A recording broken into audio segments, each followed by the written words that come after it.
Assalamualaikum warahmatullahi wabarakatuh. Saya dulu.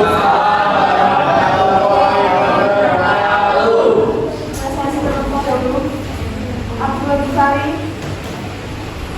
Abdi Abden, Ahmad Anas, Ahmad Fernando, Abdul Muhammad Defa, Alifia Afna, Aulia Safina, Sasi Aulia, Indah Safia, Dian, Sasanda Eka, Bajian Kupon, Julian Air, Risa Amanda, Marta Maula,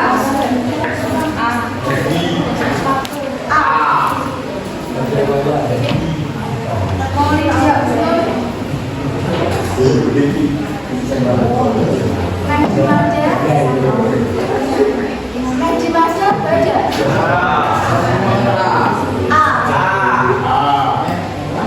Mela Agustin, Mufni Kadir, Ahmad Adhika,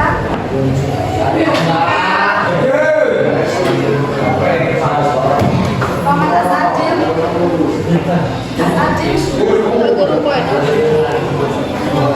Muhammad Azila Nabi, Muhammad Naufal, Muhammad Rizal Bayu, Muhammad Stefan Latif, Najia Arifin, Tatangga Evan,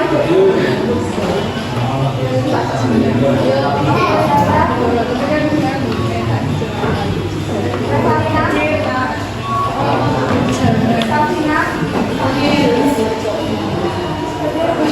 Seliana, Timur, Mustafa Kasana, Alifli, Rama Kusri, Setia Akita.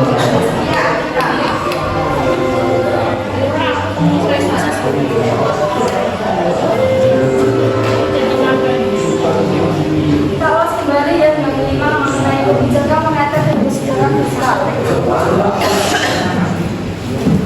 Kebijakan moneter dan kebijakan fiskal semua adalah kebijakan ekonomi. Kebijakan moneter ada politik disebutkan operasi kebijakan politik itu kemudian kredit. Pada kebijakan fiskal memuat pajak, pengeluaran pemerintah dan transfer payment.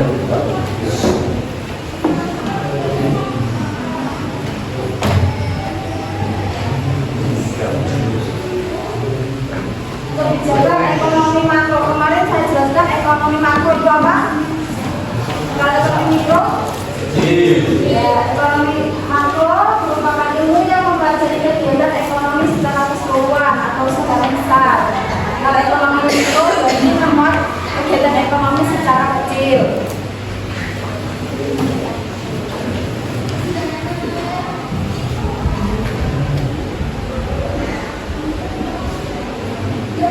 Kebijakan ekonomi ada dua jenis. Kebijakan ekonomi makro yang diterapkan oleh pemerintah, yang pertama kebijakan moneter, yang kedua kebijakan fiskal. Indikator stabilitas ekonomi makro ada beberapa. Yang pertama pertumbuhan ekonomi, penurunan pengangguran, dan laju inflasi rendah atau disebut dengan kestabilan harga. Nah, kenapa sih di Indonesia itu tidak mencetak uang sebanyak-banyaknya agar masyarakat di Indonesia itu tidak ada yang miskin, tidak ada yang hidup di jalanan dan lain sebagainya? Tidak bisa seperti itu karena peredaran uang harus diatur. Kalau peredaran percetakannya secara terbuka dan tidak diatur akan berdampak buruk bagi pertumbuhan ekonomi yang ada di Indonesia. Sebaliknya, jika peredaran uangnya sedikit atau rendah, itu akan menyebabkan kesejahteraan rakyat di Indonesia minim atau rendah. Nah ini tadi kondisi tadi itu melatar belakangi yang disebut dengan otoritas moneter. Otoritas moneter itu entitas yang berwenang dalam peredaran uang di Indonesia. Peredaran uang itu entitas tersebut adalah Bank Indonesia. Ini Bank Indonesia yang ada di Semarang.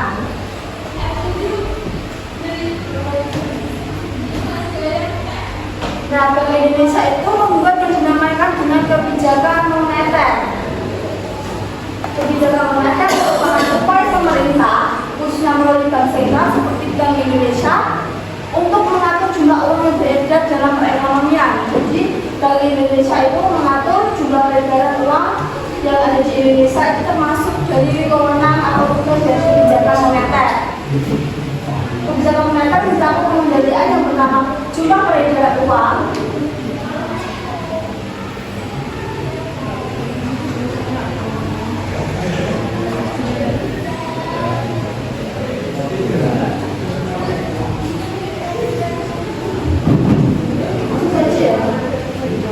jumlah peredaran uang, uang tunai, kredit moneter, dan tingkat suku bunga.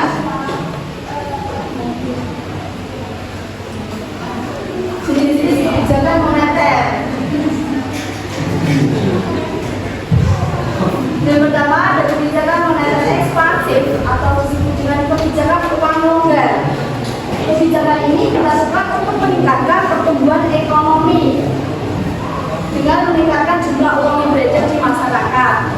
Nah, kebijakan ini diterapkan dengan beberapa cara. Yang pertama, menurunkan tingkat suku bunga. Asalnya contohnya 10% bunganya menjadi 5%. Itu yang dinamakan dengan menurunkan tingkat suku bunga.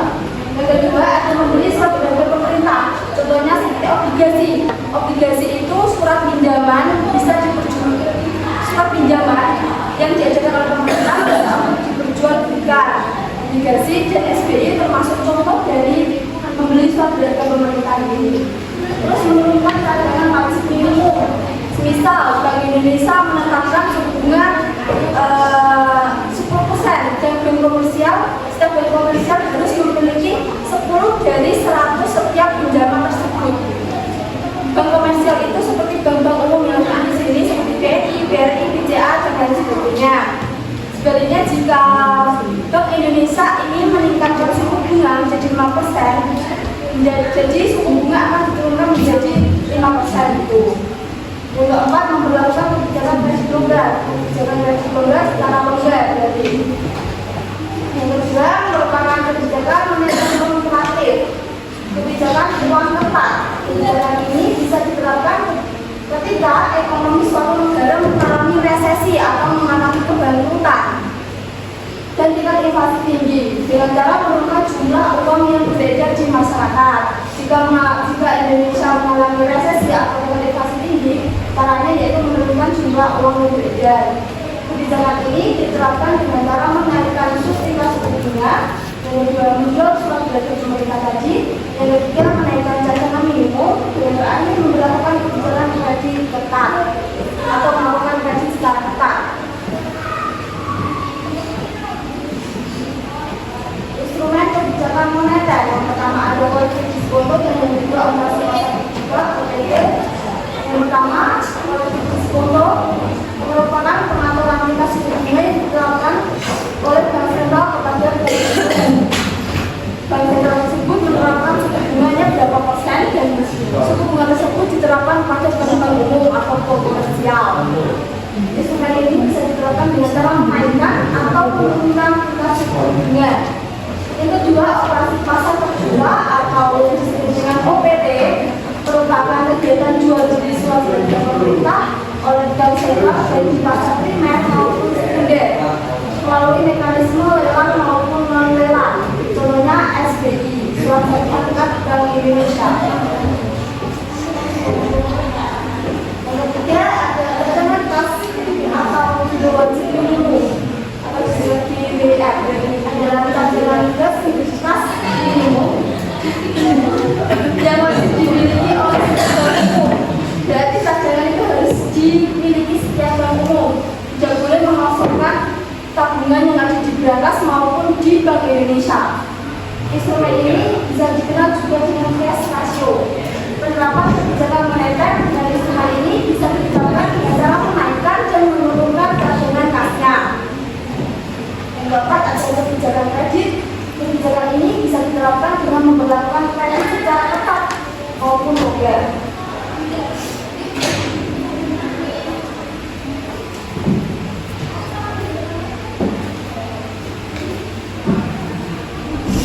Yang kedua ada kebijakan fiskal.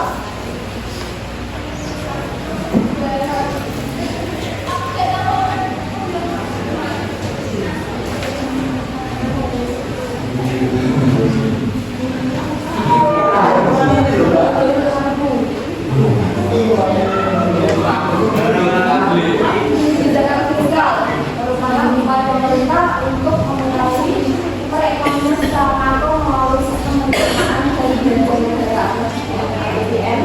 Instrumen kebijakan ini bisa ditemui dalam pengelolaan anggaran penerimaan dari belanja negara APBN. Di Indonesia yang berwenang untuk melaksanakan kebijakan fiskal adalah Kementerian Keuangan. Jadi kebijakan fiskal itu yang menjalankan Kementerian Keuangan.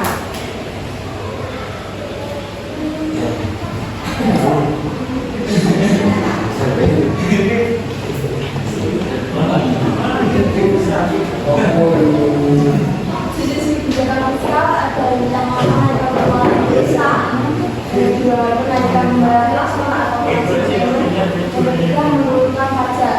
Untuk membayar transfer itu uang langsung ditransfer ke pemerintah semisal beasiswa atau kemarin kalian dapat apa namanya dari pemerintah ya? PP. Nah itu yang dinamakan dengan menaikkan pembayaran transfer atau Indonesia dinamakan untuk siswa dan mahasiswa. Kalau mahasiswa itu dinamakan Kartu Indonesia Pintar (KIP).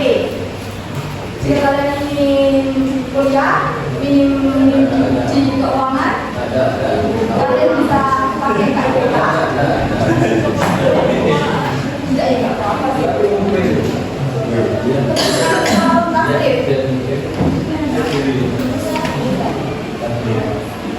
Yang pertama menunjukkan pengeluaran pemerintah.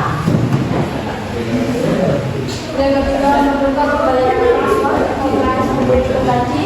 Yang ketiga menaikkan pajak.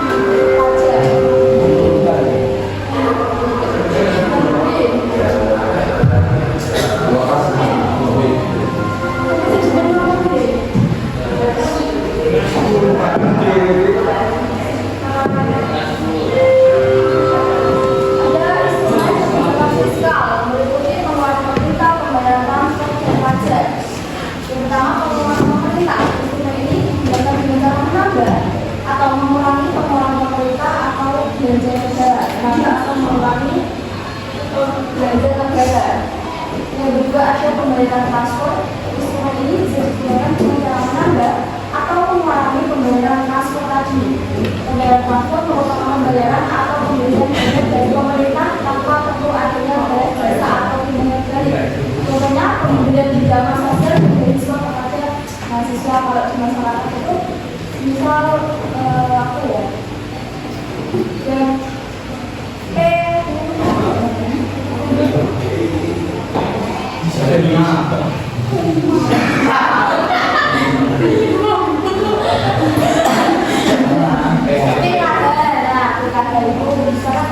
itu uang langsung dari pemerintah yang bisa ditransfer melalui ATM.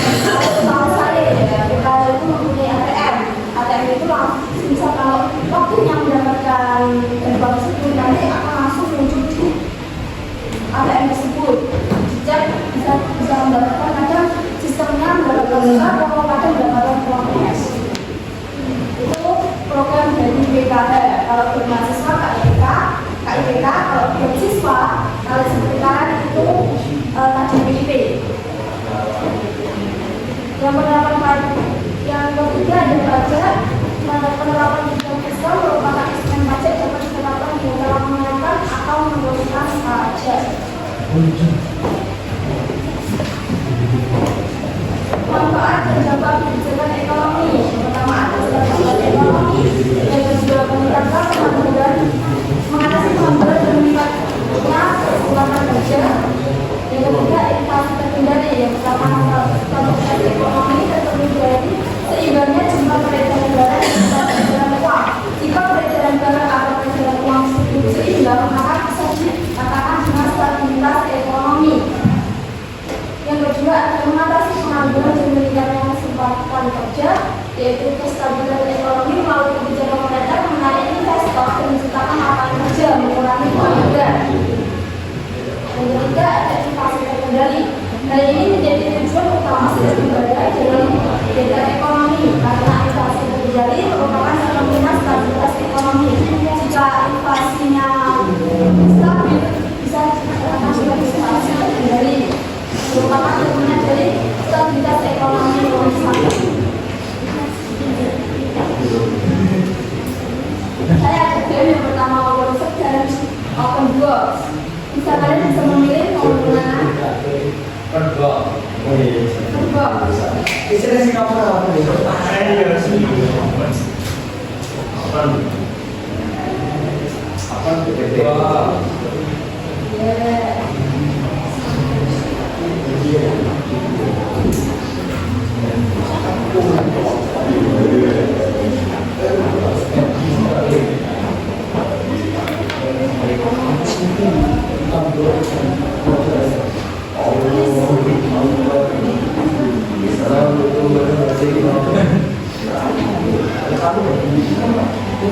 Jadi ini tanggal 2 bulan 4 2024. Absensi 24.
Jauh lagi ya? Ini mau berapa? 10 mil.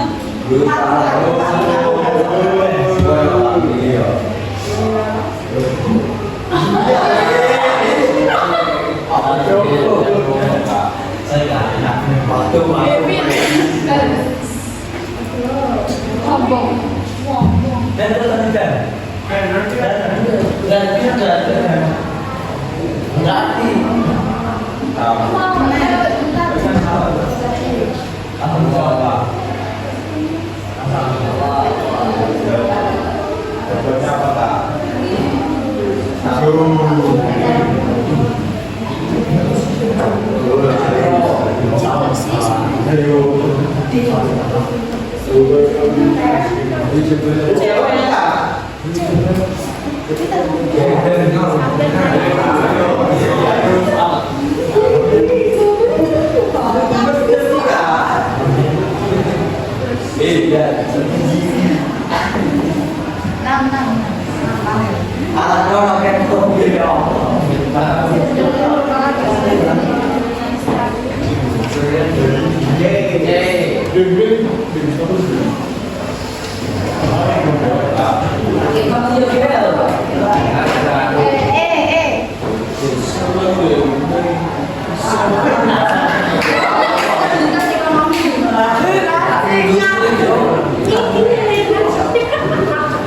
Tujuh temennya.